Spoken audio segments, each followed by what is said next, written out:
Hi Edmund, how you doing? Well, thanks, and how are you going? Good, thanks, Edmund. How long you had the car for? 26 years. 26 years? Yes, I bought it in 1996, and I bought it from Ken Gilbert, an old member of the club, not with us now.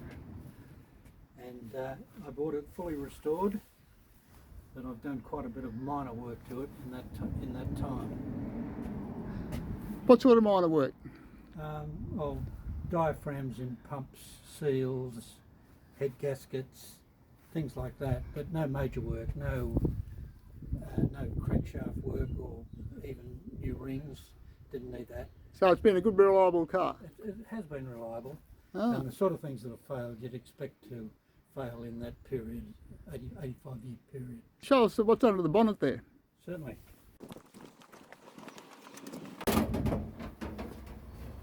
What size motor is it, Edmund? It's a straight 8 side valve, 282 cubic inches, with a 5-bearing main bearing crankshaft. Well, that's basically it. It's a fairly standard side valve engine. What's that bit of rag there?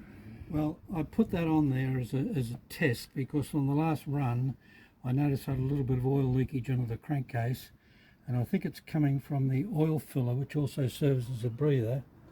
And just to test this, I've wrapped a rag around the breather pipe, so on the next run, if that rag is saturated with oil, I know where it's coming from and I can take the necessary steps to rectify the problem. Who said bush mechanics had gone?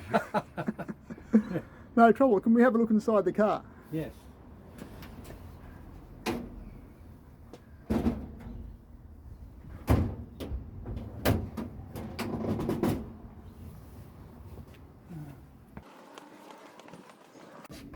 Right there.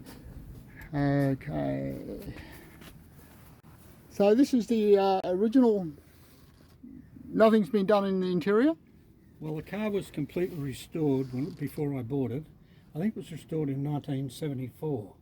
So a long time ago. It stood up quite well considering how long ago it was restored. That's leather upholstery, and I'm told the hide is a Howard hide. Never heard of it before or since, but that's what it is. A Howard hide. Howard hide. Rolls Royces and that, I think they boasted about having a Connolly hide. And this is a Howard hide. What do you like most about Packards, Edmund? Well, even as a small kid, I knew a Packard was a quality car.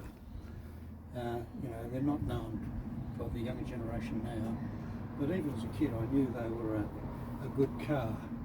And I never planned to get one, but as it turned out, I finished up getting one in 1996. How'd you come by it? It was advertised in a magazine at the time, Restored Cars. Or was it Unique Cars? Unique Cars, I think it was. And so where have you taken this car to since then? I've driven it to Ballarat and Melbourne, south, and I've driven it to Brisbane and just trying to think of the name of the Toowoomba. Toowoomba, yes, Toowoomba. How did it go up there? Did have any trouble with those big drives? No, not really. No, it went quite well on both those trips. And you planning on any more? Well, I'm 85 now, and no, I don't. I'm just driving locally on local runs. You must be a bit of a rock star around the local neighbourhood.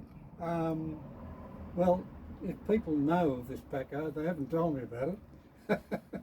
No trouble. Mm. And what's the best thing about owning a Packard, Edmund? Well, it's self-enjoyment, really, because you do get a lot of people at places like Eastern Creek that congratulate you on the car, but other people really don't know what a Packard is. It doesn't mean a thing to them. That's a bit of a shame. Yeah, it is. Yeah. Okay, and so your wife Margaret too, she was involved in the club. Yes, she was. She was secretary for several years, so I hear. Yeah, she was. And she enjoys Packards as well? Well, she certainly enjoyed them then. She doesn't ride in the car now because she doesn't ride in any car really. She's got Parkinson's disease and I'm her full-time carer. I spend more time with Margaret caring than I do driving the Packard. Well, I say this, if you need a good full-time carer, the best carer is one that drives a Packard. I'll agree with that. No trouble. Thanks for your time, Edmund.